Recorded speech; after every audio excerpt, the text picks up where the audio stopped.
Mesdames, Messieurs, bonjour.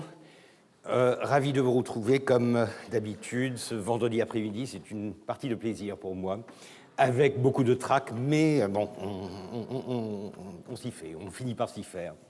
Nous allons continuer à disséquer cette révolution par le haut, la révolution du 15 et du 16 juin 1826, cette destruction du corps des janissaires, une révolution par le haut, puisqu'il s'agit essentiellement d'une initiative du sultan Mahmoud II, qui utilise, nous l'avons déjà vu, de gros moyens pour se débarrasser de ce qu'il a toujours considéré être une entrave à son autonomie et à son autocratie. Mais, ainsi que je vous le disais la dernière fois, il y a dans la réalité des janissaires, dans la réalité de l'implantation des janissaires dans la société stambouliote, il y a une dimension populaire qui nous oblige à nous interroger sur la question de la possibilité ou non d'y avoir une contre-révolution, ou de voir si cette révolution par le haut n'est pas, jusqu'à un certain point, contredite, contrecarrée par une révolution par le bas que représenteraient les janissaires et surtout les partisans des janissaires, c'est-à-dire cette partie de la population qui, d'une manière ou d'une autre, serait liée économiquement, socialement, culturellement à l'institution. Je vous avais dit la dernière fois que les janissaires, ou l'historiographie ottomane elle-même, mais les historiens turcs du XXe siècle ont toujours eu tendance à traiter la question des janissaires d'une manière un peu trop manichéenne, noir et blanc, pur ou dégénéré, et ce qui équivaut en fait à épouser la prise de position de l'État lui-même, puisque vous vous souviendrez du firmament de la déclaration au peuple qui avait été promulguée le jour même de cette révolution, le lendemain, pardon, de cette révolution. Il y avait un sous-texte, il y avait des implications très fortes qui, en gros, nous permettent de comprendre un peu ce qu'était la prise de position du gouvernement, celle d'attaquer les janissaires comme étant un vestige décrépit, dégénéré d'un ordre qui devait être renouvelé, une milice certes glorieuse à ses débuts, mais qui avait cédé au désordre, à l'appât du gain, et qui avait par conséquent commencé à menacer l'existence même de l'État. Et par conséquent, Mahmoud et son gouvernement, la Sublime Porte, se mettaient dans la situation d'un acteur qui sauvait l'État. Et quand on dit l'État, on dit bien sûr l'État impérial, on dit aussi l'islam, c'est-à-dire que c'est la religion et l'État, din ve devlet, comme le disaient les contemporains, la religion et l'État que Mahmoud prétend sauver des griffes de cette bande de brigands dégénérés qu'étaient les janissaires. Et il utilise des arguments qui seront repris au XXe siècle pour justement stigmatiser cette milice de tous les maux, de toutes les dégénérescences que l'on peut imaginer, à commencer par le fait qu'ils ne sont plus monastiques, si vous voulez, qu'ils ne sont plus célibataires, qu'ils se marient, qu'ils se mêlent au peuple, qu'ils vont fricoter en quelque sorte avec le bas peuple et qu'ils vont s'intéresser à des choses qui sont bien au-dessous de leur statut, puisque ce sont des soldats idéaux. Ils vont se mêler de commerce, ils vont se mêler de choses mesquines, profanes en quelque sorte, et tout ça contribue à les marquer du sceau de la dégénérescence. Alors bien sûr, je vous avais cité par exemple Jemal Kafadal, qui récemment, dans les 2 dernières décennies, a commencé à essayer de récuser un peu cette vision un peu trop simpliste des choses. Et il a montré que les janissaires, au début, c'est-à-dire à l'époque dite glorieuse des XVe et XVIe siècles, étaient déjà quelque peu impliqués dans la vie de tous les jours, qu'il y en avait qui cultivaient leurs champs, qu'il y en avait qui ouvraient boutique, et que par conséquent, cet idéal du janissaire complètement absous, en quelque sorte, complètement arraché des réalités de la vie, était une fiction historiographique, quelque chose qui n'a jamais vraiment existé. Cependant, il est vrai aussi qu'à partir du XVIIe, XVIIIe siècle, notamment avec le début d'un certain recul de l'expansion ottomane, les janissaires ont dû faire face à des problèmes d'ordre économique, notamment l'effritement de leur paye à cause de l'inflation, à cause de la monnaie, l'altération de la monnaie, le fait que l'État essaye de tricher en quelque sorte en diminuant le contenu d'argent dans la monnaie battue. Tout cela a des conséquences directes sur les janissaires parce que ce sont des salariés. Ce sont des salariés et par conséquent, ils souffrent directement de toutes ces pressions fiscales et monétaires. Et par conséquent, ils se reportent sur des alternatives, sur d'autres possibilités de gagner leur pain.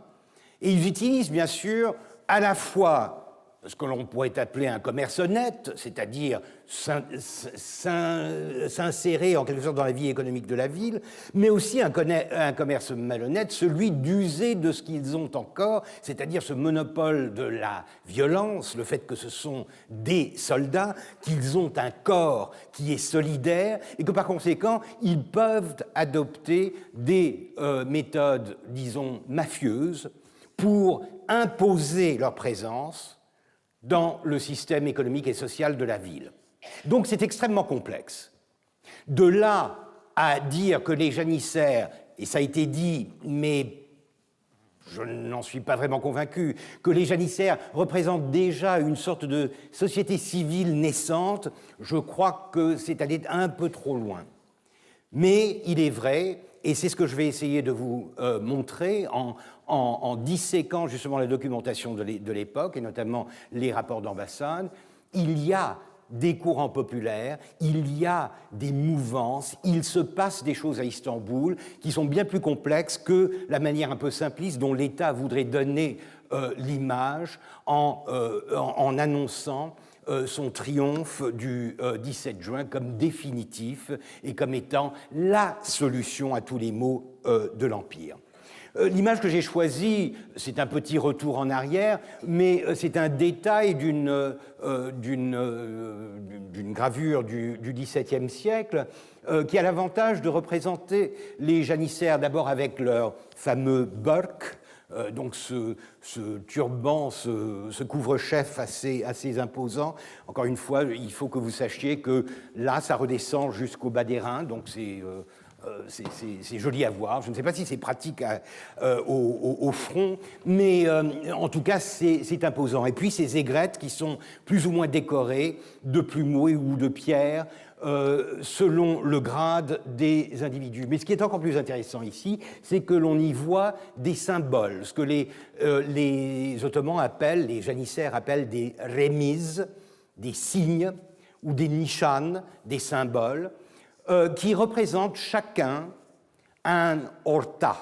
Orta, c'est une légion, si vous voulez, c'est un groupe de janissaires. Encore une fois, une solidarité au sein de la milice elle-même. Vous avez quelques 70-80 ortas, et chaque orta a son propre folklore et ses propres symboles. Vous voyez là une galère.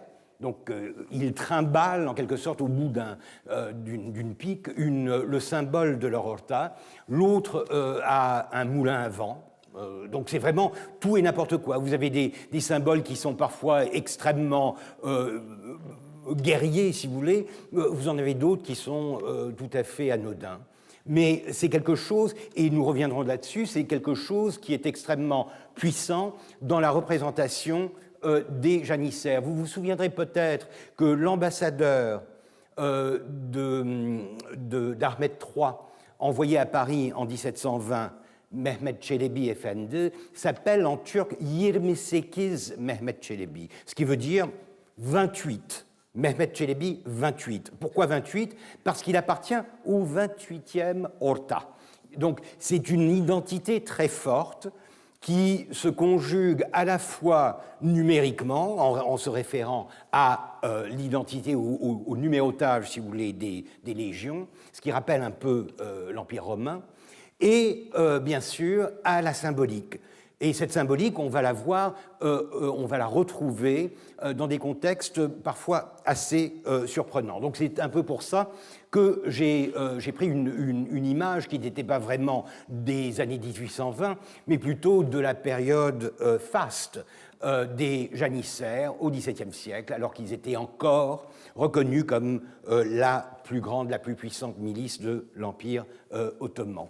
Et le titre que j'ai donné, que j'ai mis entre guillemets, parce que c'est une citation, alors ce sont des guillemets honnêtes, puisqu'il y a aussi les guillemets des sciences sociales, que feraient les sciences sociales et les humanités sans les guillemets à l'américaine, qui nous permettent de dire toutes sortes de choses qui ne veulent pas dire ce qu'on dit vraiment, enfin bon, c'est compliqué. Mais ça, ce sont des guillemets honnêtes, ce sont des guillemets de citation, c'est un passage d'un poème que je vais expliquer un peu plus tard, un poème qui a été dédié à Mahmoud II par un des pachas des provinces à la suite de cet événement.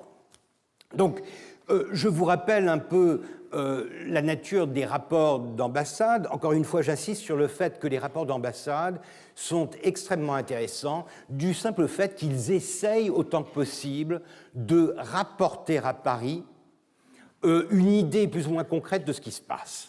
Et ça, c'est extrêmement précieux. La Turquie, avec ses obsessions historiques, historiographiques, sa cliomanie, sa cléopathie, a tendance à toujours prendre avec des pincettes et même refuser de prendre des documents étrangers concernant l'Empire ottoman en disant que ce sont des documents qui sont par définition biaisés, soit par une forme d'animosité envers l'Empire ottoman ou, d'une manière générale, la Turquie, les Turcs, etc., donc la paranoïa, si vous voulez, mais aussi par le fait qu'ils manquent d'informations, ils sont ignorants de la plupart des principes fondamentaux de l'Empire ottoman. Il y a toujours du vrai à cela. C'est vrai que la documentation occidentale, elle a ses défauts, elle a ses tendances. La documentation diplomatique est en général extrêmement consciente de la politique de tel ou tel État, et par conséquent, elle a une vision des choses qui est bien sûr informée, déformée par ses propres priorités. Et il est vrai aussi que les diplomates, les observateurs ou les voyageurs occidentaux en Orient, dans l'Empire ottoman, manquent souvent des rudiments de connaissances qui leur permettraient de comprendre profondément ce qui se passe.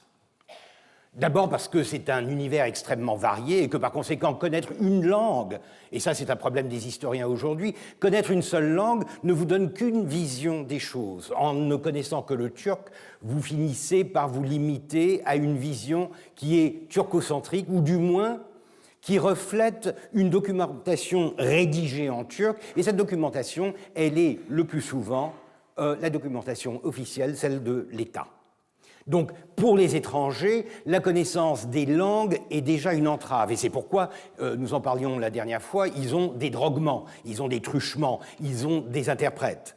Ils doivent, par conséquent, avoir recours à des intermédiaires pour accéder à l'information. D'autre part, ce sont des gens qui sont souvent mis au banc de la société, notamment par les musulmans, puisque par définition, ce sont des chrétiens, ce sont des infidèles. On évite par conséquent, ou du moins c'est ce qu'on pense en général, on évite de les fréquenter, on évite de leur révéler les mystères et les secrets de son empire, de sa religion, de sa culture, etc. Alors tout ça c'est vrai. Mais en revanche, l'avantage d'une documentation étrangère, quelle qu'elle soit, c'est que du fait qu'elle est étrangère, elle s'interroge sur des choses qui, pour les locaux, sont d'une banalité qui ne mérite même pas le fait d'être notée. C'est là qu'est le problème de la documentation ottomane. C'est-à-dire que la documentation ottomane, elle a sa propre rhétorique, surtout quand il s'agit de l'État. Donc on peut entendre la voix et la logique de l'État, mais jusqu'à quel point cette voix, cette logique sont-elles vraiment liées, reflètent-elles vraiment la réalité? C'est très douteux.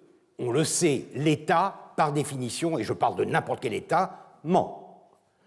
L'État non seulement ment, mais provoque le mensonge, c'est-à-dire qu'il invite le sujet, le citoyen, à mentir. Je veux dire, il n'y a qu'à voir, je ne sais pas si vous voulez travailler sur le niveau économique d'une société, etc. Si vous vous basez sur les déclarations d'impôts, je peux vous garantir que vous n'aurez pas une image très exacte de la vraie richesse d'un pays. Donc, c'est normal, c'est dans la nature des choses.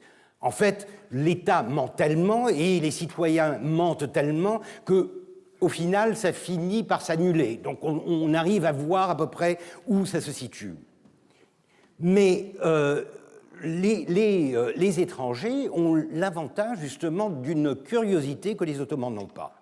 Vous n'avez pas de sources ottomanes qui s'interrogent sur tel ou tel aspect du folklore, de la culture, de la transmission de telle ou telle image. Ça n'existe pas. Et dans ce cas particulier, je trouve dans les rapports, dans les bulletins de l'ambassade de France à Constantinople, beaucoup plus d'informations concernant la gestion au jour le jour de cette crise que dans la documentation ottomane. Dans la documentation ottomane, vous n'avez qu'une voix, c'est celle de l'État. Et cette voix univoque, n'est-ce pas, c'est celle de ceux qui ont triomphé ou qui pensent avoir triomphé, qui par conséquent dictent l'histoire selon leur perception des choses. Et ça, c'est un gros problème. Par conséquent, je me réjouis d'avoir, à 2 pas d'ici, à la Courneuve, une mine d'informations que j'exploite pour les besoins de cette présentation, toujours en équilibre avec la rhétorique de l'État, puisque ça aussi c'est intéressant, ce n'est pas parce que l'État ment qu'il ne faut pas s'y intéresser. Au contraire, comment l'État ment-il? Pourquoi l'État ment-il? Quand choisit-il de mentir, d'inventer une certaine légende pour justifier, pour légitimer tel ou tel acte?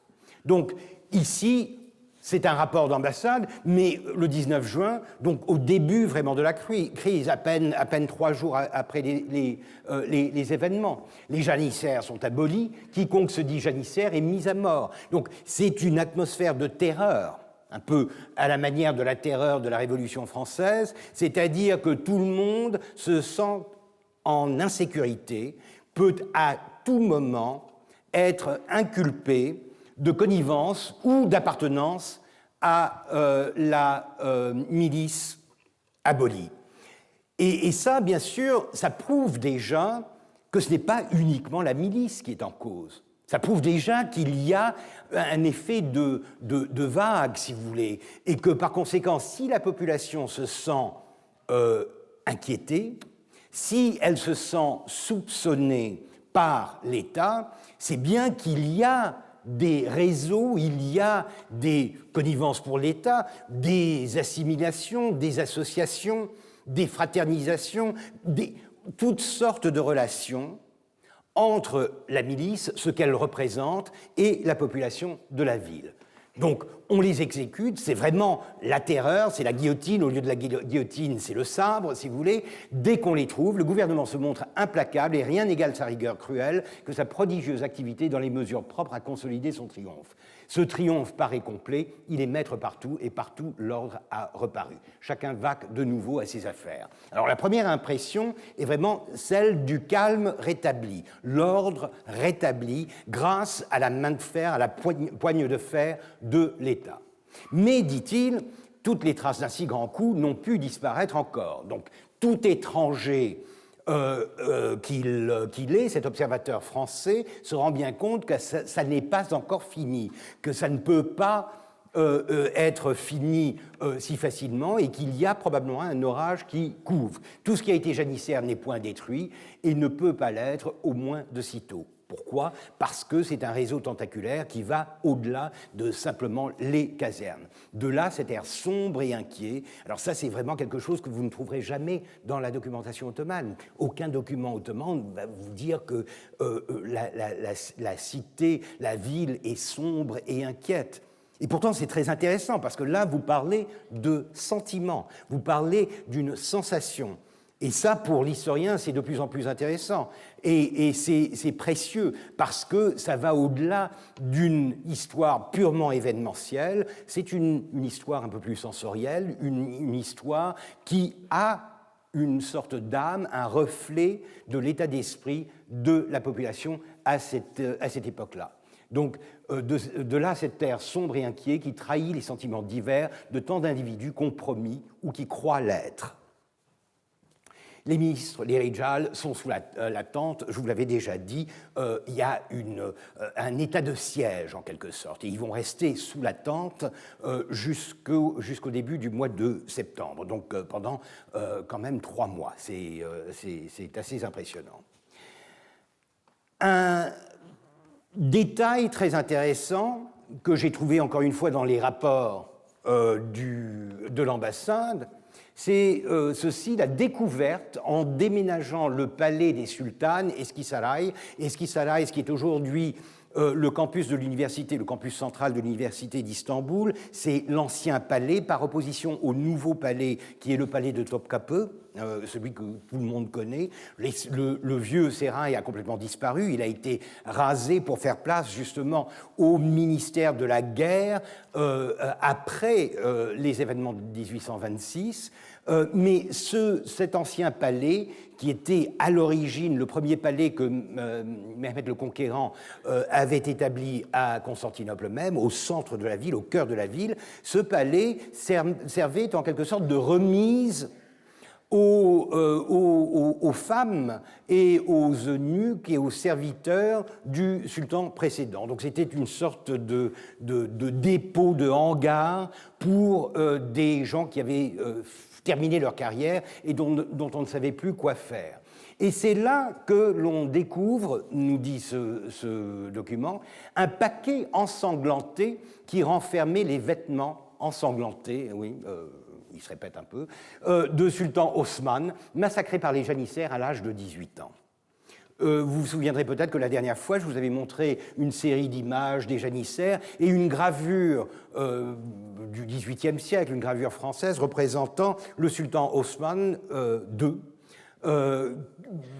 promené, paradé dans les rues de Constantinople sur un cheval à moitié nu. Et je vous avais expliqué que c'était le premier sultan à avoir été victime d'une rébellion des janissaires, qui l'avait détrôné, mais non content de le détrôner, l'avait assassiné. Le premier crime, si vous voulez, de lèse-majesté, le premier assassinat d'un sultan par des serviteurs de la porte, par des kouls, des esclaves de la porte, en l'occurrence les janissaires. Et ça, c'est un événement traumatique, si vous voulez, du XVIIe siècle, 1622, donc 2 siècles d'écart. Et tout d'un coup, en 26, alors que l'on détruit l'institution des janissaires, comme par hasard, on découvre dans le vieux palais les habits ensanglantés, une sorte de relique, si vous voulez, d'un martyr, les vêtements ensanglantés de Osman II. La sultane Valideh, donc la mère du sultan, et là on voit qu'il y a un aspect émotif, sentimental, maternel qui est introduit. La sultane Valideh avait obtenu qu'on les lui délivrât afin de pleurer sur les dépouilles de son malheureux fils. À la mort de cette princesse, elles avaient été conservées précieusement dans le trésor d'Eskisaray. On s'est empressé de rendre compte à sa hautesse de cette circonstance et après avoir examiné le paquet avec le sentiment le plus douloureux, Elle a ordonné, Sa Hautesse, donc le sultan Mahmoud, de le faire porter au grand vizir et aux ministres pour leur faire partager contre les proscrits son indignation et sa colère que cette vue avait encore plus vivement excité. C'est un passage très intéressant parce qu'on voit bien que c'est la création d'une légende, c'est l'invention d'un martyr. Et c'est un vêtement qui, à partir de ces années-là, sera exposé au palais et qui deviendra à la fin du XIXe siècle, lorsque le palais de Topkapi se muséifie petit à petit, et encore plus après 1924, donc après la Révolution, lorsque le palais de Topkapi deviendra effectivement musée, ce sera une des pièces les plus fascinantes de la collection de caftans du musée. Et là, ce que l'on a, c'est, si vous voulez, l'invention, la création de cette relique qui devient excessivement significative dans ce contexte, puisque c'est un rappel de la trahison, il y a 2 siècles de cela, qu'avaient commise les janissaires contre le sultan. Et ce qui est, encore une fois, intéressant, c'est de voir à quel point toute cette histoire est enveloppée de drames, de tragédies, de pleurs, de larmes, de féminité, encore une fois, que l'on introduit parce qu'on veut en appeler au sentiment du public. Et c'est ça, je crois, que la documentation ottomane, mais surtout la documentation française, nous permet de voir, c'est qu'il y a là un effort de communication avec le public, communication comme on dit aujourd'hui, c'est-à-dire un effort de relation publique, un effort de créer une opinion publique favorable à ce coup de force mené par le sultan. Et là, je me reporte aux travaux d'un ancien étudiant, Murat Çiviloğlu, qui a récemment publié sa thèse à Cambridge University Press sous le titre de The Emergence of Public Opinion in the Ottoman Empire, donc l'émergence, l'apparition de l'opinion publique dans l'Empire ottoman. Et même si il s'intéresse plutôt à une période un peu plus tardive, c'est-à-dire à partir des années 1840-50, lorsque la presse et les moyens de communication sont beaucoup plus importants, il commence par parler de l'événement de 1826 comme étant probablement la première tentative de l'État à communiquer de manière moderne avec le public en essayant d'avancer, de promouvoir sa vision des choses et de créer une opinion publique en sa faveur. Donc ce petit détail, si vous voulez, me paraît intéressant et important puisqu'il montre à quel point tout est construit. La destruction en elle-même, c'est un fait militaire, mais une fois la victoire militaire obtenue, l'objectif du sultan, l'objectif de la Porte, c'est de solidifier, de consolider cette victoire par la création d'une opinion publique, et pour cela, on utilise toutes sortes de moyens qui sont en fait très modernes. On communique. Et je vous avais évoqué le fait que la proclamation qui avait suivi l'événement était criée dans les rues et lue dans toutes les mosquées. Donc, à une époque où la presse n'existe pas encore, vous avez bien un journal, mais en français, à Smyrne, donc il n'y a pas vraiment de presse, il n'y a pas de mots écrits qui circulent parmi la population de la ville, mais les paroles circulent et l'État fait de son mieux pour essayer de monopoliser la parole, d'empêcher des paroles divergentes et de promouvoir une parole univoque dans le sens de la légitimation et de la justification de son coup de force. Et j'en arrive à la citation que j'avais utilisée en exergue ou en titre pour ma présentation. Il s'agit donc d'un poème qui se termine par un distique chronogramme. Un chronogramme, alors c'est un art que j'affectionne particulièrement, mais qui est totalement futile, c'est celui d'utiliser les valeurs numériques des lettres, puisque dans l'alphabet arabe, chaque lettre a une valeur numérique distincte qui va de 1 à 1000, et c'est d'utiliser donc ces valeurs numériques pour composer soit un vers, soit une citation, une expression dont le total équivaudrait à la date recherchée. Alors comme les poèmes sont de toute façon datés, évidemment ça n'est pas vraiment très utile. Mais c'est un petit sport intellectuel que les Ottomans affectionnent énormément, qu'ils utilisent pour des événements mémorables, des batailles, des naissances de princes, ou dans ce cas, la victoire contre les janissaires, mais dans des contextes un peu plus modestes, vous en retrouvez sur des pierres tombales pour signaler la date de décès de la personne qui est inhumée. Alors ici, Padişahım dedi Muhlis kuluna hatif gaib.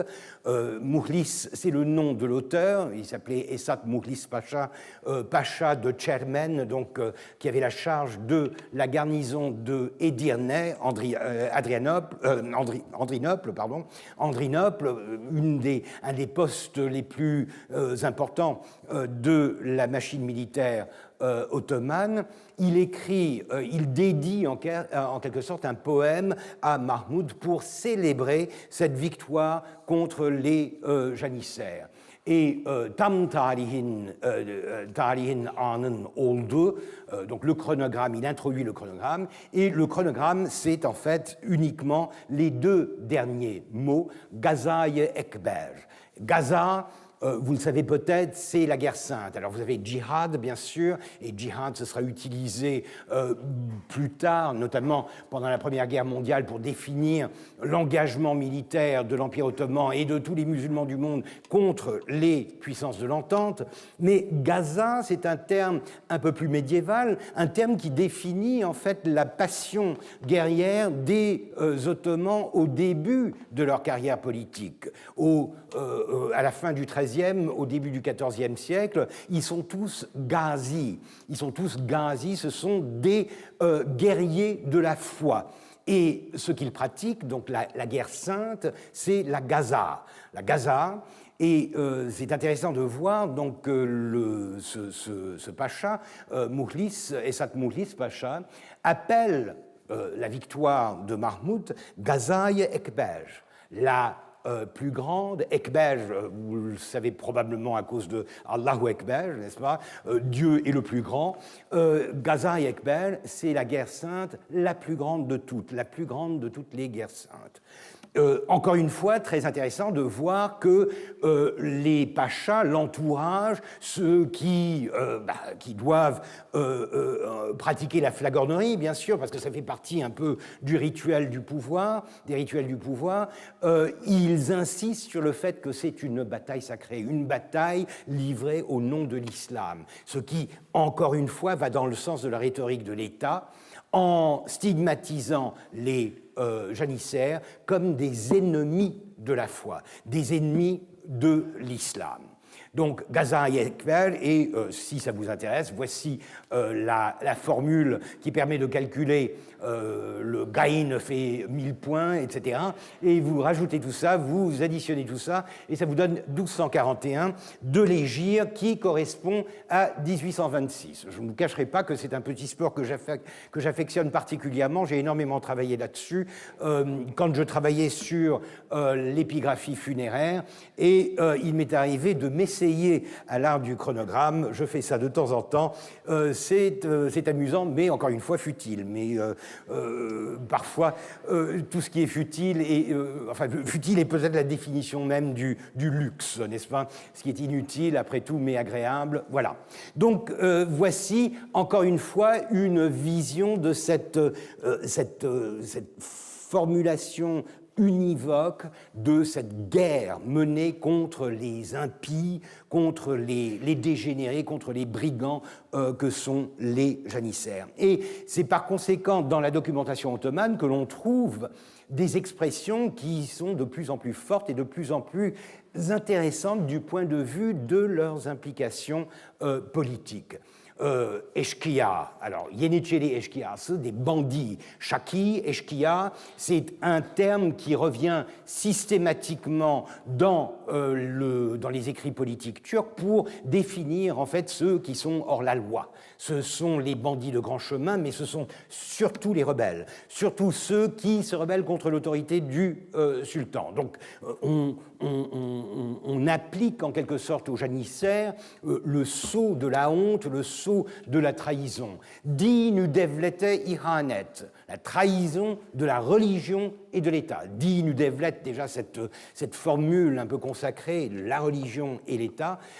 Ihanet, c'est la trahison, c'est un terme fort, c'est un terme déjà assez moderne quand il est appliqué à toute une communauté, à toute une milice.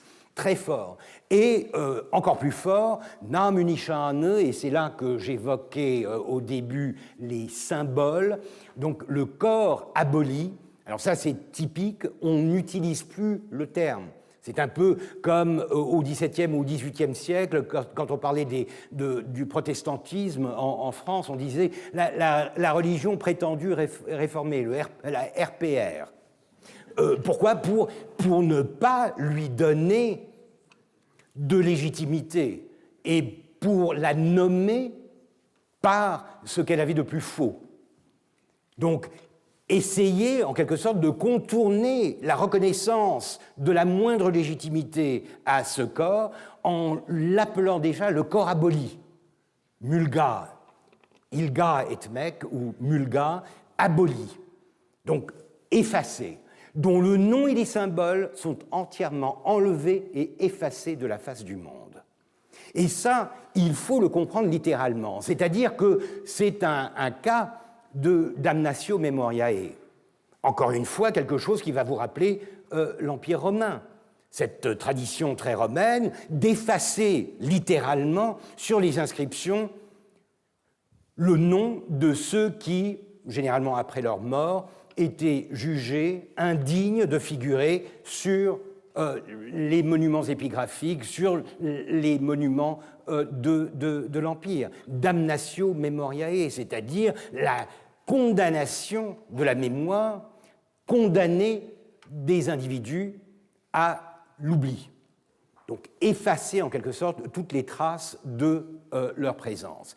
Et ça, ainsi que je vais vous le dire, ça peut aller très loin. Nous avons plein de rapports dans la documentation ottomane, et ce, jusque dans les années 1830, 1835, des rapports venant des provinces où tel gouverneur informe la porte de ce que le terme de janissaire ou certains des titres, la titulature de certains des janissaires, de certains des officiers du corps sont encore utilisés dans telle ou telle ville de l'Irak. Et des rapports de délation. Il y a tout un dossier sur un groupe d'individus, et notamment un cafetier, un tenancier de café à Izmit, à Nicomédie, Iznikmid pour les Ottomans à l'époque, à Izmit, qui a eu le malheur de ne pas effacer le symbole des janissaires qui ornait l'entrée de son café. Détail très intéressant parce que ça prouve déjà qu'un café pouvait arborer, un peu à la manière des enseignes, des tavernes en Occident, que c'est comme ça que l'on reconnaissait les cafés.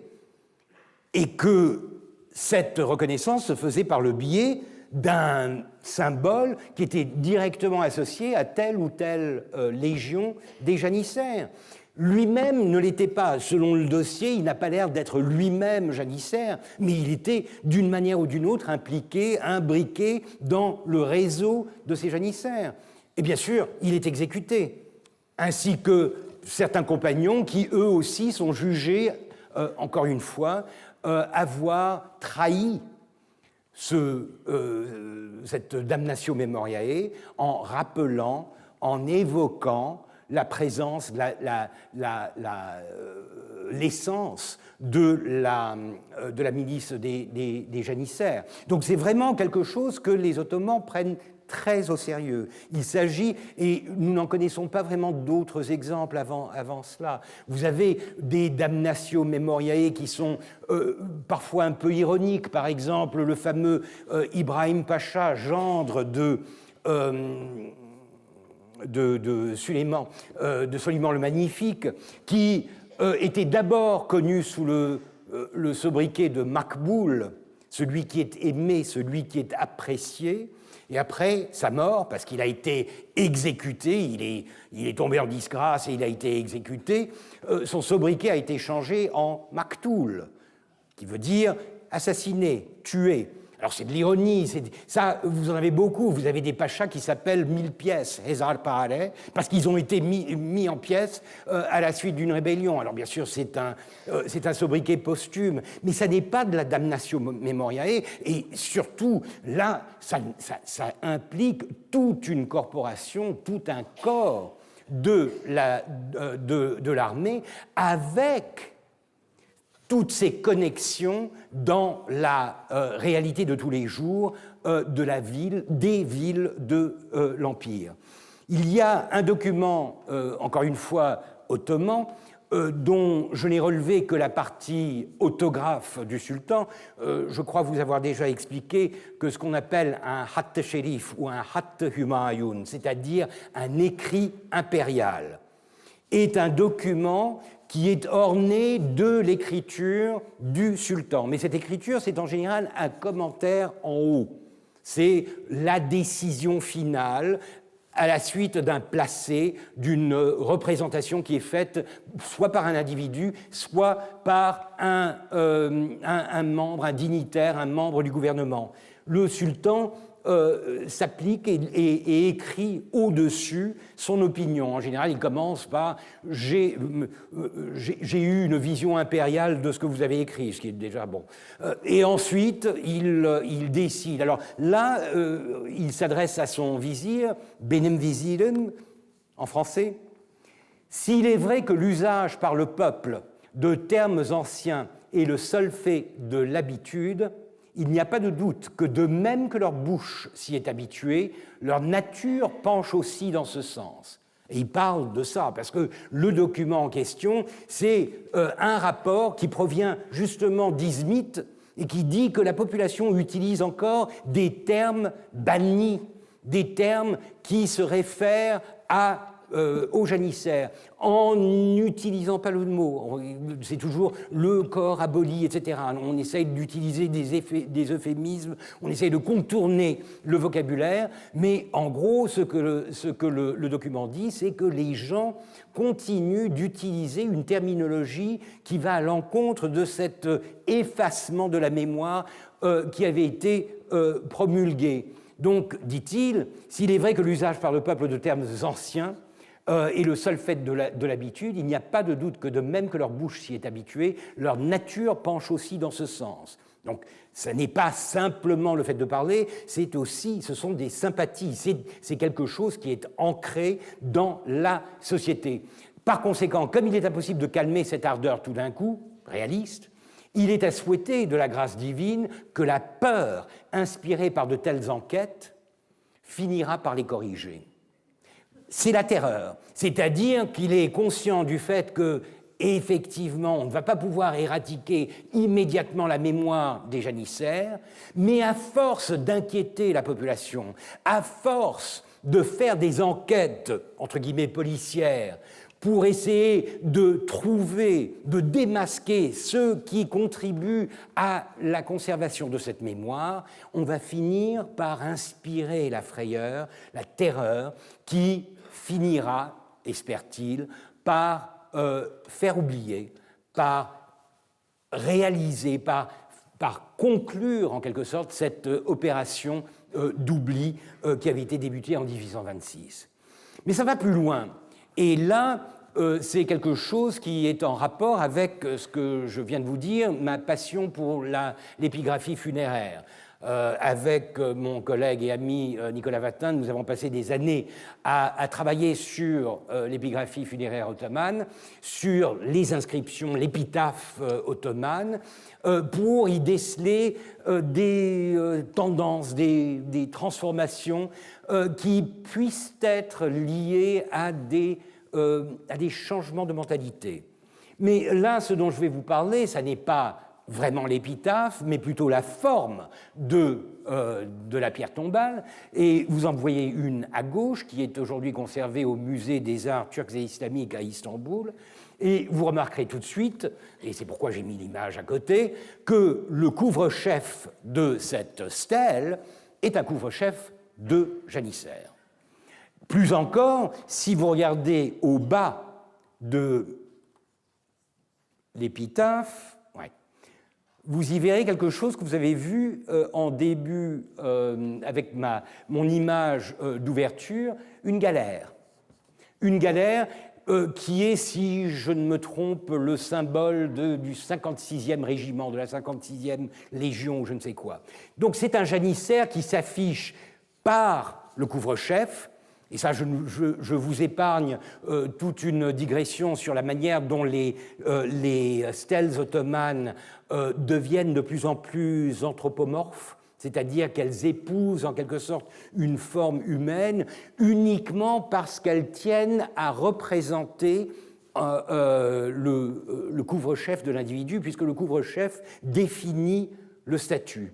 Et que par conséquent, on aime identifier les gens, notamment dans une société qui est à 95% illettrée, c'est par des moyens visuels comme la galère, comme le couvre-chef, que l'on peut disséminer, diffuser une identité sans avoir à l'épeler, sans avoir à forcer les gens à lire. Et par conséquent, les stèles ottomanes, du fait qu'elles sont toutes, du moins les stèles masculines, elles sont toutes couronnées d'un turban ou du couvre-chef qui correspond au statut et à l'identité du défunt, elles finissent par avoir un aspect presque humain. Ça n'est pas l'objectif, contrairement à ce que certains ont dit, mais ça finit par être vrai. Mais ce qui est intéressant ici, c'est que des stèles comme ça, on en compte peut-être une petite vingtaine en Turquie aujourd'hui. C'est très peu. C'est très, très, très peu. Il est vrai que la destruction des stèles a été immense, notamment avec la modernisation, l'urbanisation du 19e, mais surtout du 20e siècle, mais c'est vraiment complètement disproportionné. Si l'on considère que la population des janissaires était quand même assez importante et que c'était des gens d'un statut assez élevé pour pouvoir se permettre d'avoir une stèle en dur, contrairement aux gens les plus modestes qui, en général, avaient un petit piquet en bois fiché qui disparaissait tout de suite, ça n'est pas normal. Et l'explication que l'on donne, c'est que, justement, le damnatio memoriae est allé jusqu'à casser les stèles des janissaires morts. Et que, par conséquent, il y a eu une sorte d'hécatombe de stèles de janissaires. Et c'est ce qui expliquerait qu'aujourd'hui, nous n'en ayons pratiquement plus de traces. Ce qui me chiffonne dans cette histoire, je pense que c'est probablement vrai jusqu'à un certain point, c'est qu'il n'y a pas un seul document dans les archives ottomanes qui parle explicitement de la destruction des stèles. Parce que c'est quand même tuer des janissaires, exécuter des janissaires à la suite d'une révolution, passe encore, effacer les traces de leur présence en interdisant l'usage des symboles, etc., passe encore, mais s'en prendre aux morts, c'est quelque chose qui peut-être dépasserait même les limites de ce qui est acceptable dans ce contexte de révolution. Et pourtant, il est vrai que nous n'arrivons pas à trouver des stèles de ce genre. Ce qui est encore plus troublant, c'est que nous en avons des traces dans la littérature occidentale. Alors, les Ottomans n'en parlent pas, Mais les Occidentaux en parlent. Mais ils en parlent extrêmement vaguement, sans avoir vraiment la possibilité de prouver par des éléments concrets l'existence d'un tel massacre des stèles de janissaires. Donc, vous avez par exemple un certain Raoul de Malherbe qui, dans les années 40, dit, mais il le dit avec un air de certitude, n'est-ce pas, en 1826, un Hatte Sherif abolit l'Ojak. L'Ojak, c'est donc la milice des janissaires, et crée l'Assarakir Mansouri Mohammedieh, donc les troupes réglées et victorieuses de Mahomet, la nouvelle armée, dont Hussein est nommé Serasker. Bon. Le nom, le costume, les insignes des janissaires sont proscrits, le mufti les maudit et les foule aux pieds, bon, et la majesté même des tombeaux ne peut les garantir de la destruction. Alors, est-ce qu'il est en train de reproduire quelque chose, parce qu'en 1946, en imaginant qu'il soit passé dans les années 40, il n'a probablement pas été témoin de cet événement. Il est probablement en train de relater quelque chose qui lui a été transmis soit par ses informateurs locaux, soit par ses collègues ou des diplomates à Péra. Autre témoin, entre guillemets, en 1835, les tombeaux des janissaires eurent aussi leur persécution. Partout, le turban distinctif qui, selon l'usage, les surmontait, fut brisé comme le signe d'une corporation séditieuse et désormais rayé du livre de vie. C'est joliment dit. Et Théophile Gautier, qui lui passe à Istanbul dans les années 50, lui aussi, il en parle. La rancune du sultan Mahmoud ne s'arrêta pas là. Quand on se promène dans le champ des morts de Péra ou de Scutari, on rencontre beaucoup de cipes décapités, restés debout avec leurs turbans de marbre à leurs pieds. Donc c'est encore plus... c'est comme s'ils avaient été décapités sur place et que la tête avait été laissée à côté, comme un homme sans tête. Ce sont les tombes d'anciens janissaires que la mort n'a pas mises à l'abri de la colère impériale. L'Ojak fut aboli à perpétuité, son nom condamné à l'oubli, sa caserne rasée, son emplacement voué à l'abandon et le turban de la corporation supprimé sur les tombeaux. Alors, encore une fois, un des principes en histoire, c'est qu'il n'y a jamais de fumée sans feu. C'est un principe, c'est une intuition, si vous voulez, mais j'aimerais quand même en savoir plus, et pour le moment, je n'arrive pas. Je rêve encore de trouver un document ottoman, un témoin ottoman qui me dise que, oui, effectivement, il y a eu une sorte de massacre des stèles de janissaires. Le document le plus concret que j'ai trouvé, c'est celui-ci qui, dans les années 30, parle de la construction du premier pont enjambant la Corne d'Or, donc un des premiers signes de modernité, d'urbanisation à l'occidental, etc. Et là, le sultan Mahmoud donc, vient de faire élever un pont, etc. Le sultan avait exprimé l'intention de traverser le pont en voiture, mais l'ingénieur avait oublié de construire une route pour y arriver. Alors ça, déjà, c'est un petit détail cocasse qui m'amuse énormément. Et en 24 heures, n'est-ce pas, le sultan va passer, 12 000 ouvriers ont achevé cette route, qui aurait même été terminée plus tôt si le travail n'eût été un instant arrêté par un obstacle qui semblait insurmontable. La ligne du chemin tracée à la hâte rencontrait un cimetière, mais heureusement, il ne renfermait que quelques vieilles tombes de janissaires, car Ahmed Pacha, l'entrepreneur, fidèle aux exemples de son maître, ne s'est fait aucun scrupule de renverser. Ça sonne vrai. Encore une fois, je ne donnerai pas ça en exemple de méthode, mais encore une fois, c'est un peu ça l'histoire. Quand vous avez un manque de documentation concrète, vous prenez des documentations un peu plus tangentielles, un peu plus subjectives, vous les mettez côte à côte et vous essayez de voir si ça sonne vrai ou pas.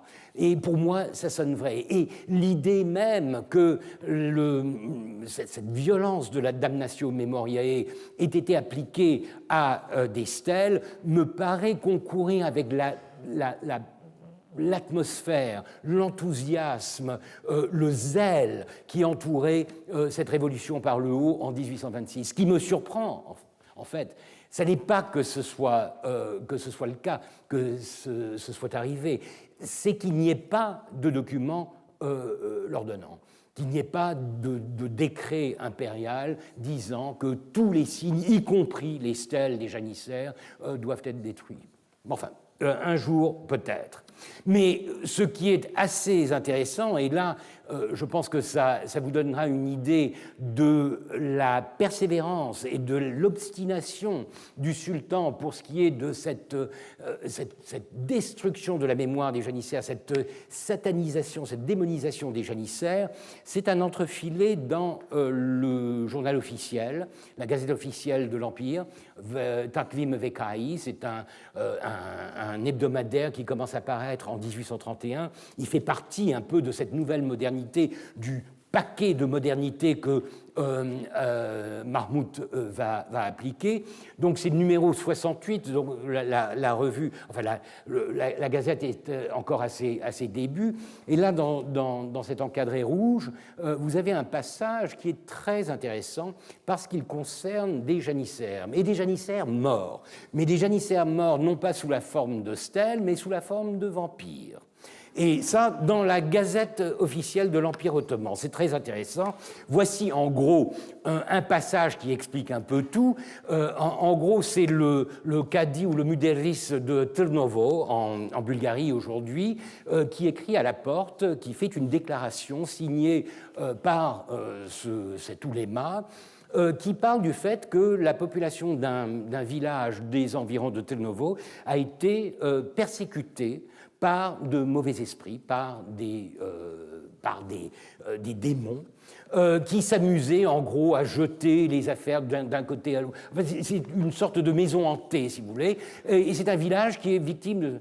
Et ensuite, ce qui est intéressant, c'est qu'on découvre, alors dans le texte, il s'agissait, parce que la population fait appel à un exorciste, et cet exorciste, c'est un certain Nicolas, un chrétien du village voisin. Et pour ceux d'entre vous qui connaissent un peu le folklore des Balkans et les travaux, par exemple, de Mircea Eliades, vous savez à quel point la présence du surnaturel, de toutes ces histoires de vampires et de sorcières, etc., de sorciers, sont présentes dans le folklore local. Donc ça n'est vraiment pas surprenant que cet événement ait lieu en Bulgarie, dans cet environnement très balkanique, très magique, si vous voulez. Et donc la population fait appel à un exorciste qui vient, apparemment, c'est comme un sourcier, il a une sorte de bâton. Il se promène dans le cimetière ou il se promène dans le village et ensuite il est mené par son bâton au cimetière et le bâton indique des tombes. Et il s'agissait des tombes de 2 traîtres du corps aboli. Alors là, on commence à savoir de quoi il s'agit quand on dit corps aboli. Donc ce sont les janissaires, donc 2 tombes de janissaires qui avaient vécu une vie de brigandage. Donc déjà, ce sont des janissaires, donc des brigands. Une fois les tombes ouvertes, la foule put constater que leur corps avait doublé de taille, que leurs cheveux et leurs ongles avaient poussé de 3 ou 4 pouces, mais ça rappelle un peu tout le folklore des vampires et des... et que leurs yeux ensanglantés, et qui paraissaient lancer des flammes, avaient pris un aspect terrifiant. Auteurs de vols, de viols et de meurtres de leurs vivants, ils furent témoins de la destruction des autres traîtres et brigands par la main bienveillante de Sa Majesté, l'ombre de Dieu sur terre, donc le sultan Mahmoud. Ils moururent dans le désespoir, apparemment ils survécurent à la Révolution, mais ils moururent dans le désespoir et l'isolement, et hantés par de mauvais esprits, ils continuèrent dans la mort les crimes et lâchetés qu'ils avaient commis dans la vie. Très intéressant parce que, encore une fois, c'est un coup de com', comme on dit, c'est un coup de communication. Le journal officiel, alors bien sûr, vous pouvez parler d'irrationnel, etc., mais ce qui compte ici, c'est de faire un rapport, et un rapport authentifié par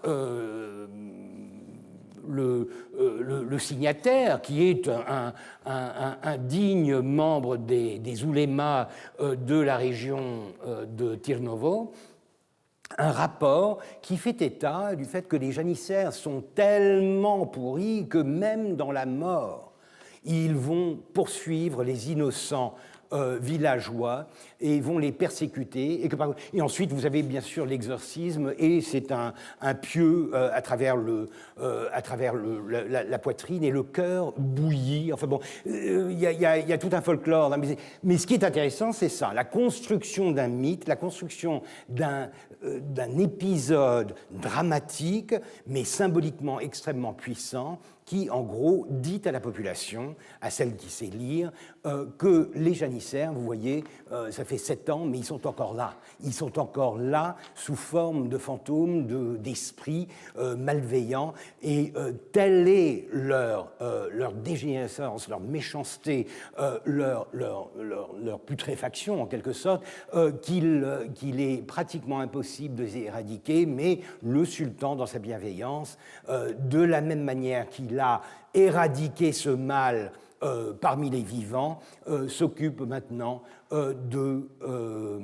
d'exorciser en quelque sorte les janissaires qui viennent hanter les villages de Bulgarie. C'est très surprenant, mais je crois que ça correspond exactement à ce désir de communiquer, ce désir de maintenir en haleine, en quelque sorte, la population en continuant de condamner et de qualifier les janissaires de tous les crimes. Et pour cela, j'ai même une illustration. C'est une caricature qui est bien plus tardive et elle n'a pas vraiment de rapport avec cet événement, mais c'est une caricature qui vous donne le sens de ce que les Ottomans étaient bien conscients de la similitude entre les pierres tombales et les revenants, ceux qui étaient enterrés sous ces cipes, sous ces stèles.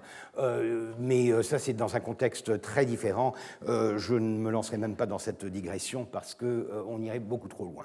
Mais je reviens donc aux événements, à ma dissection des événements de 1826, et cette fois-ci, je vais me pencher sur celui qui a été cité à plusieurs reprises, Hüseyin Pacha, celui qui a un drôle de titre.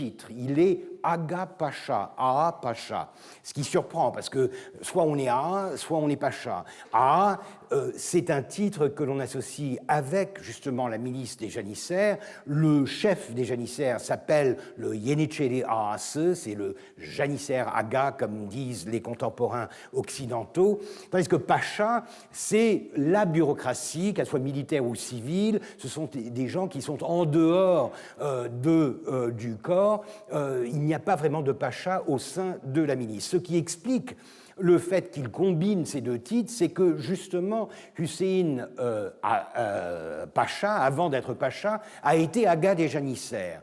Et il fait partie un peu de ces instruments que Mahmoud va utiliser pour essayer d'affaiblir le corps des janissaires avant son coup de grâce de 1826. C'est-à-dire que Hüseyin Aga des janissaires est quelqu'un qui lui est fidèle et qui par conséquent travaille déjà dans les années 1820 à une sorte de neutralisation, une sorte d'affaiblissement du corps des janissaires de l'intérieur. Ensuite, il sera transféré à un autre poste et il sera fait pacha. Mais à l'occasion de cette révolution, parce que c'est lui qui va mener les troupes qui vont attaquer et détruire les casernes des janissaires, il obtiendra ce titre un peu hybride de Aga Pacha, qui en quelque sorte relate cette carrière assez exceptionnelle. Et cet Aga Pacha, là nous avons le témoignage de Charles Duval, et Charles Duval est un droguement, c'est un ancien jeune de langue, c'est quelqu'un qui connaît Constantinople, qui connaît la langue déjà. Il raconte comment l'Aga Pacha, qui parcourait la ville en tous sens avec 300 ou 400 hommes armés, donc encore une fois cette terreur, on voit l'armée s'emparer de la ville et patrouiller la ville, arrêter au hasard les citoyens et leur demander « Es-tu musulman ou janissaire ?» Ce qui est déjà, encore une fois, une répétition beaucoup plus subtile, si vous voulez, du fait que on considère que les janissaires sont des ennemis de la foi, donc ils ne sont pas musulmans. On est soit musulman, soit janissaire. Et par conséquent, quiconque se dit janissaire ou fricote encore avec les janissaires est par définition un infidèle, quelqu'un qui a trahi sa religion. Donc l'élément, le Sanjak Sherif, l'étendard du prophète, toute cette rhétorique de la défense de la religion contre ses ennemis est là dans cette petite phrase. La plupart répondaient avec empressement et sans hésiter, on les comprend, « je suis musulman ». Quelques-uns cependant, et ça, bon, il faut du courage, préférant la mort à un aveu proféré contre leurs sentiments, disaient qu'ils étaient janissaires et qu'ils s'en faisaient gloire. Des martyrs, en quelque sorte, de leur cause. Ce qui est quand même très intéressant, être janissaire, parce que là, c'est un peu comme les bleus et les verts à Byzance. Ça n'est pas vraiment une référence au fait d'être janissaire concrètement, mais d'être du parti des janissaires. Quelque chose qui va encore dans le sens de ce que j'évoquais au début, que les janissaires sont plus que simplement une milice, c'est une représentation populaire, c'est une partie de la population qui se revendique d'une sorte de parti politique, si vous voulez, en tout cas social, qui gravite autour de ce foyer de puissance. Il est inutile d'ajouter que traînés à l'hippodrome, ils étaient sur le champ mis à mort. Alors, petite digression qui m'a paru intéressante, c'est que ce Hussein Pacha est très bien documenté grâce à un peintre français qui était de passage à Istanbul juste à ce moment-là, un certain Champmartin. Je ne sais pas si vous le connaissez, ce n'est pas un des plus grands peintres, mais il est d'une certaine renommée. Et encore une fois, un rapport d'ambassade note que Champmartin, en parlant de Hussein Aga Pacha, l'idée qu'il a saisie avidement de se faire peindre par M. Champmartin, jeune peintre, arrivé récemment à Constantinople avec M. l'abbé des Masures, permet à mon droguement d'avoir avec lui, malgré ses occupations nombreuses, de fréquentes entrevues. Ce qui est intéressant ici, c'est que vous avez une sorte de vision un peu de biais de la manière dont les conversations sont menées. Le droguement a accès à l'homme le plus puissant, après Mahmoud bien sûr, par le biais de l'ambition que cet homme a de se faire un portrait par ce peintre français de passage. Donc on peut imaginer toutes sortes de moyens par lesquels les Français glanent des informations. Ils sont sans cesse en pourparlers pour des affaires purement commerciales aussi, et au détour d'une conversation, bien sûr, la situation politique est souvent évoquée. Dans ce cas, ce qui m'a beaucoup intéressé, c'est de voir si on avait quelques traces de ce portrait de Hussein Aga Pacha, parce que les portraits de dignitaires ottomans au XVIIIe et au début du XIXe siècle, il n'y en a pas beaucoup. Vous avez vu le portrait de Sélim III, celui qu'il a fait faire pour l'offrir à Napoléon. Il n'y en a pas beaucoup. On en connaît quelques-uns au XVIIIe siècle. Dans la seconde moitié du XIXe siècle, ça devient la règle. Tout pacha de quelque statut va se faire peindre le portrait, ou alors, bien sûr, va se faire photographier. Mais à cette période-là, il n'y en a pas beaucoup. Et le tableau est perdu.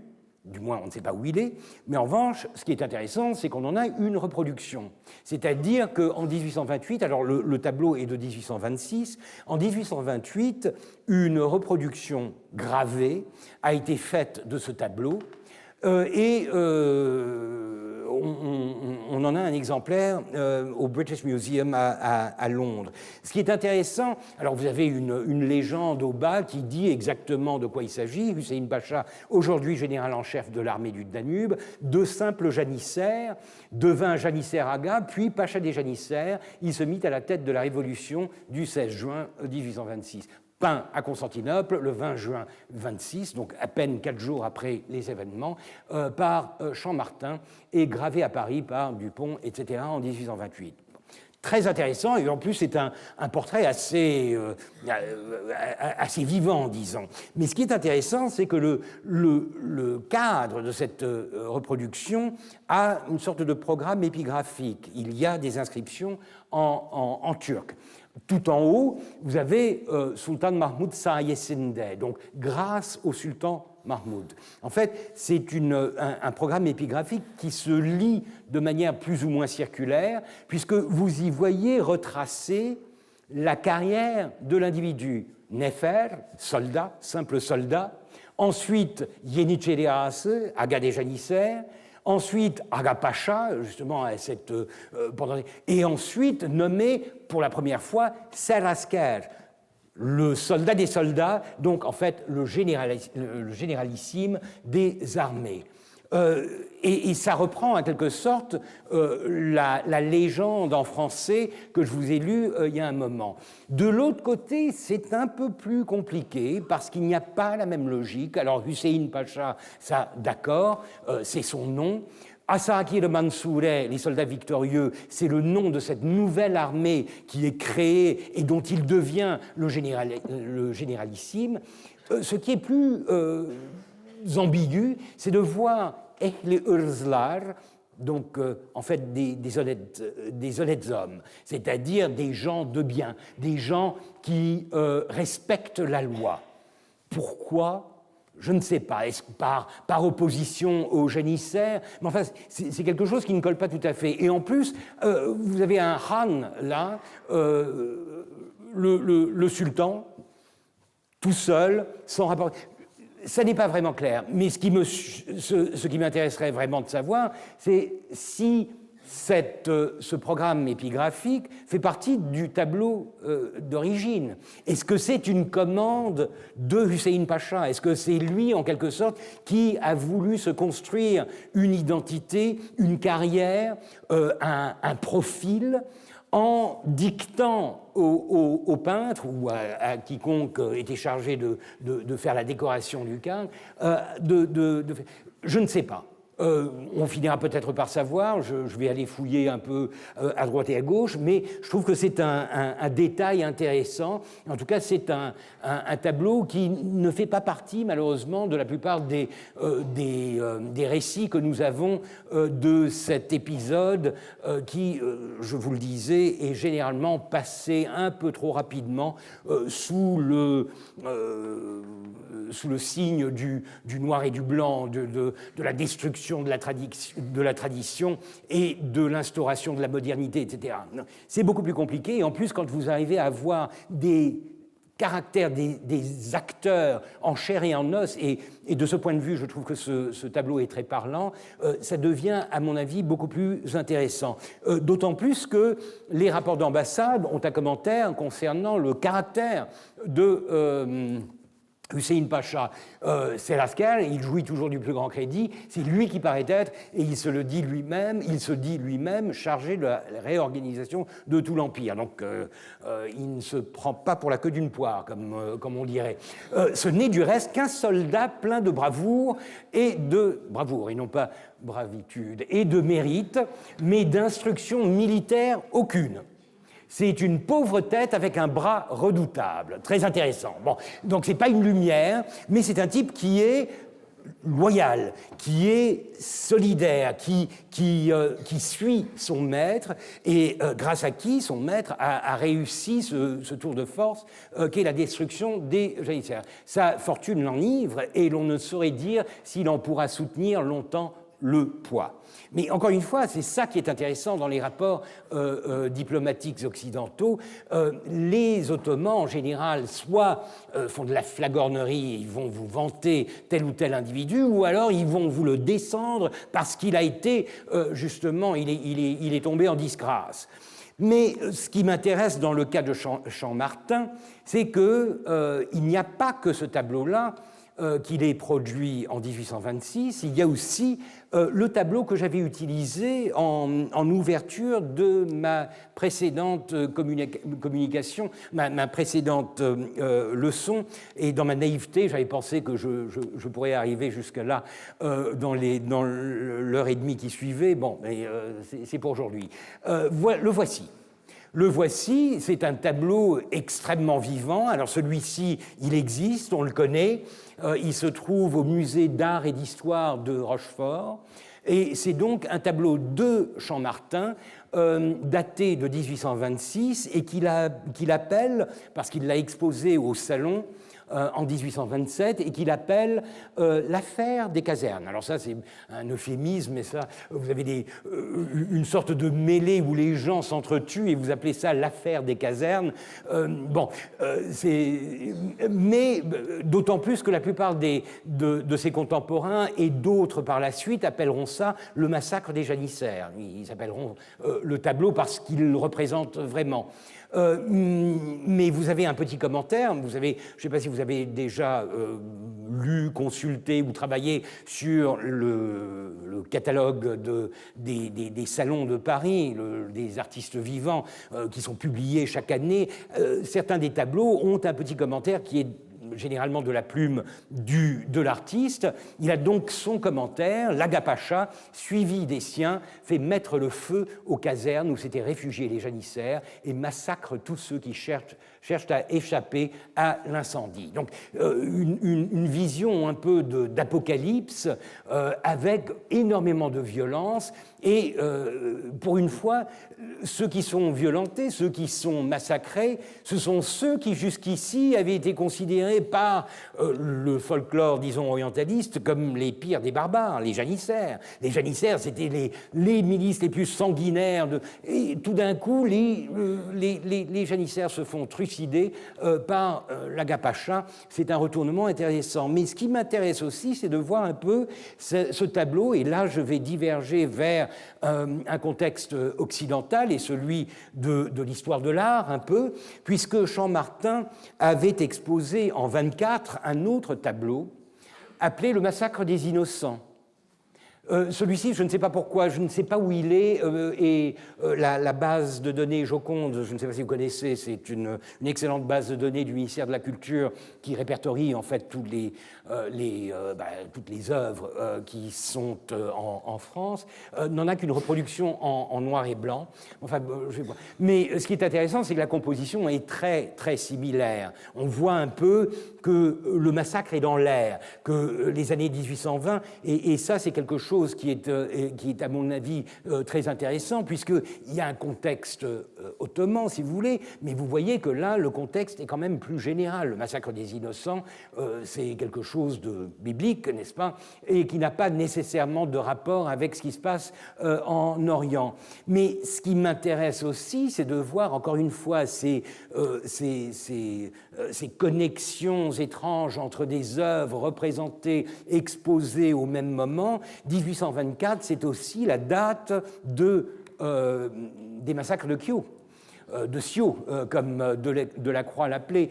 Et là aussi, vous avez quelque chose de très similaire. À chaque fois, vous avez ce leitmotiv du cheval ruant avec un cavalier sanguinaire qui est le massacreur par excellence, que ce soit pour le massacre des innocents ou pour le massacre de Scio, ou même le massacre des janissaires. Et en plus, et là, c'est un historien de l'art du nom de John Lambertson qui prétend qu'il y a entre Delacroix et Champ-Martin, enfin il prétend, c'est vrai en plus parce qu'il y a une correspondance, il y a entre les deux artistes beaucoup d'amitié et de fraternité, disons, donc il y a probablement des inspirations dans un sens et dans l'autre qui, à moi, me paraissent quand même assez frappantes quand on voit, n'est-ce pas, le massacre des innocents et les massacres de Scio exposés à Paris en 1824, la même année, dans le même salon. Mais voilà, le contexte ottoman, il est là aussi. Donc les Grecs se font massacrer en 24, maintenant c'est les janissaires, puisque les Grecs en fait sont victimes des janissaires. Une partie des massacreurs en 1822, lors du massacre de Scio, ce sont des janissaires et ce sont bien sûr des volontaires, les Bachibozouks, etc. Mais là il y a toute une séquence, si vous voulez, un imbriquement, une imbrication de ces œuvres qui me paraît extrêmement intéressante. Lambertson va un peu plus loin, puisqu'il constate que, encore une fois, fondant son analyse sur l'amitié entre Delacroix et Champmartin, il va jusqu'à dire que, en fait, le tableau, le massacre des janissaires ou l'affaire des casernes de 1827 est l'inspiration pour une toile encore plus célèbre de Delacroix qui sera exposée en 1828, le massacre, la mort de Sardanapale. Bon. Je m'arrêterai là parce que je ne suis pas historien de l'art et je ne suis pas tout à fait convaincu par cette connexion-là, mais ce qui est intéressant, c'est que la présence de tant de massacres, la présence de tant de représentations de l'arbitraire, de la violence, du despotisme, est quelque chose qui a un rapport avec la politique française de l'époque. C'est la Restauration, c'est Charles X, nous sommes à 3 années de 1830. Donc il y a un contexte, et ça c'est quelque chose qui me paraît extrêmement intéressant, même si on ne peut pas vraiment lier les événements de 1826 à Istanbul avec ceux de 1830 à Paris, mais le simple fait de voir que ces images circulent entre Constantinople et Paris, et que Paris se fait une représentation de Constantinople où le sous-texte, le message politique est un de critique à l'égard des velléités autocratique de Charles X, ça, je trouve que c'est un contexte intéressant qui permet justement de resituer 1826 dans un contexte un peu plus général et non plus dans cette espèce d'isolement qui est typique de la manière dont on voit les choses quand il s'agit de dépeindre les transformations de l'Empire ottoman.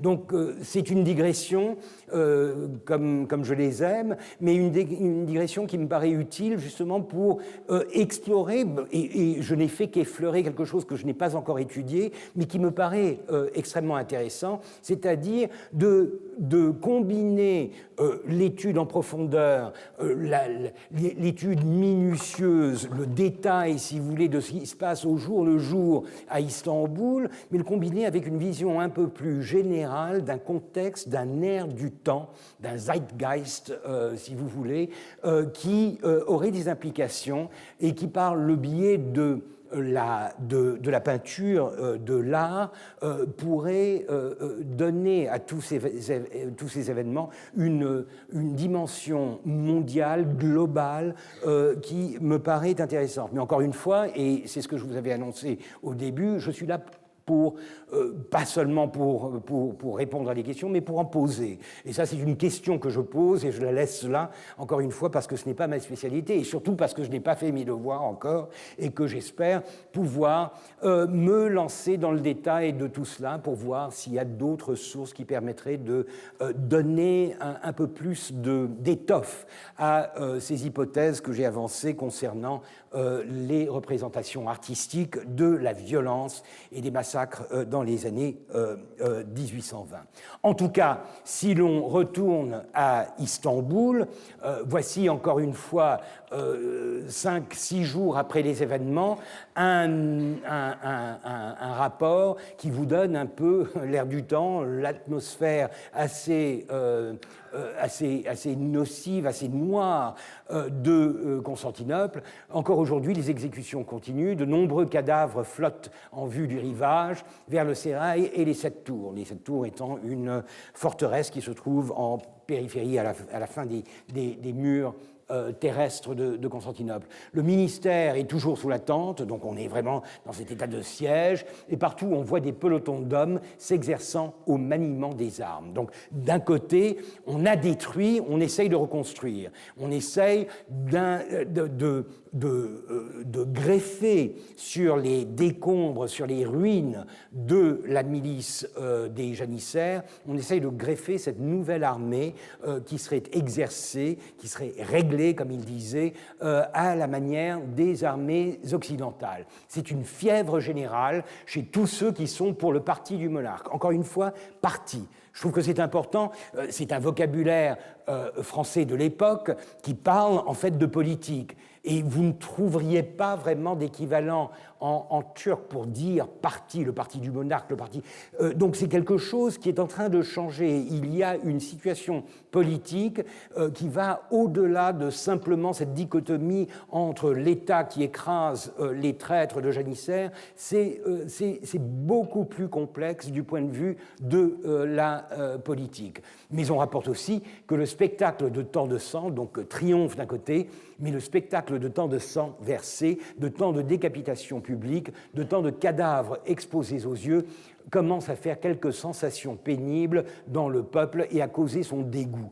Dans tout cela, pourtant, rien ne ressemble encore à une opposition qui soit à quinte pour la porte. Donc ils sont toujours en train d'essayer d'analyser la situation, voir où ça va les mener, mais encore une fois, j'établirai un timide parallèle entre ça et la terreur de la Révolution, c'est-à-dire le fait que la Révolution, elle commence à se fatiguer du fait justement de la terreur qu'elle impose après 1793, et il y a de très bons articles qui ont été publiés sur la réaction, surtout de certaines classes, les femmes par exemple, à toute cette violence qui commence à dégoûter, à décourager la population qui va se retourner vers des valeurs plus sûres, des valeurs plus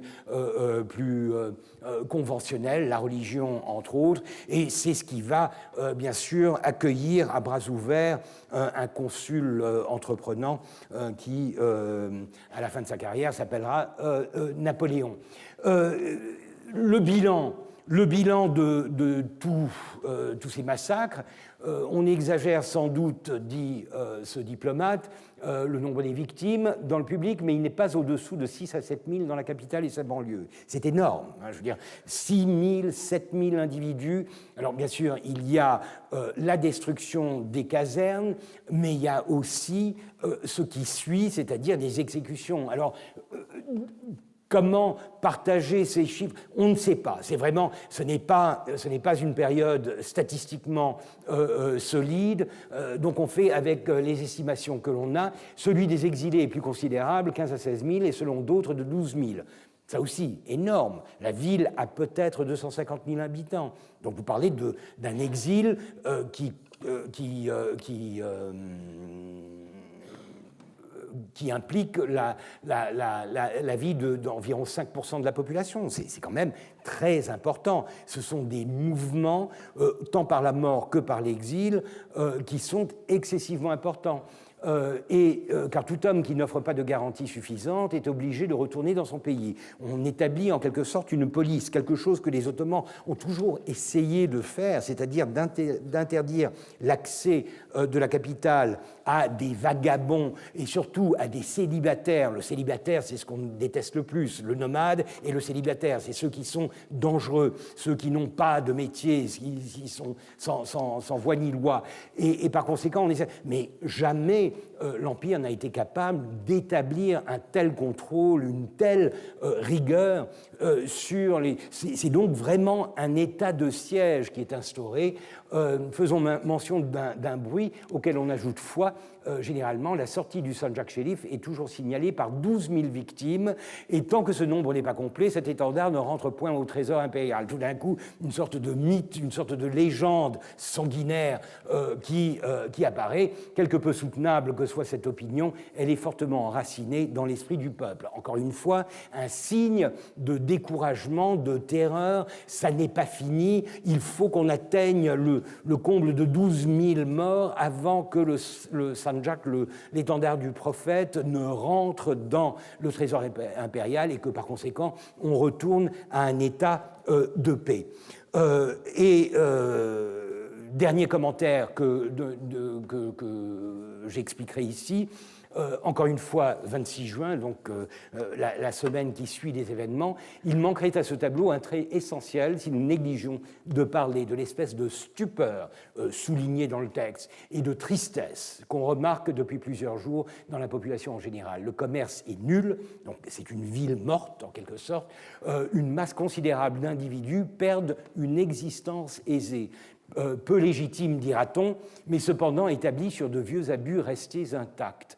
Un plus grand nombre encore craint les visites d'une inquisition qui a déjà frappé tant de têtes. Il n'est donc pas difficile d'expliquer le morne silence d'hommes arrachés tout à coup à leur apathie, à leur sécurité, à leur goût, et forcés de passer sous le joug des nouvelles institutions qu'on prépare jusqu'ici sans relâche. Très intéressant parce que c'est vraiment une analyse politique d'un découragement d'une population qui a perdu le contexte de sa vie normale. C'est ça, c'est la vie normale qui a disparu. La disparition des janissaires, ce n'est pas seulement la disparition d'une milice. Pour certains, c'est peut-être un soulagement, mais pour beaucoup, c'est l'économie, c'est la société qui s'en retrouve extrêmement impactée, de manière extrêmement négative, et par conséquent, les gens sont excessivement abattus. La ville est morne, la ville est silencieuse, la ville a peur de l'orage qui est peut-être en train de couver, et on est à 10 jours uniquement de cet événement. Donc nous continuerons la semaine prochaine en essayant de voir un peu plus en avant vers quoi cet événement nous mène. Merci beaucoup.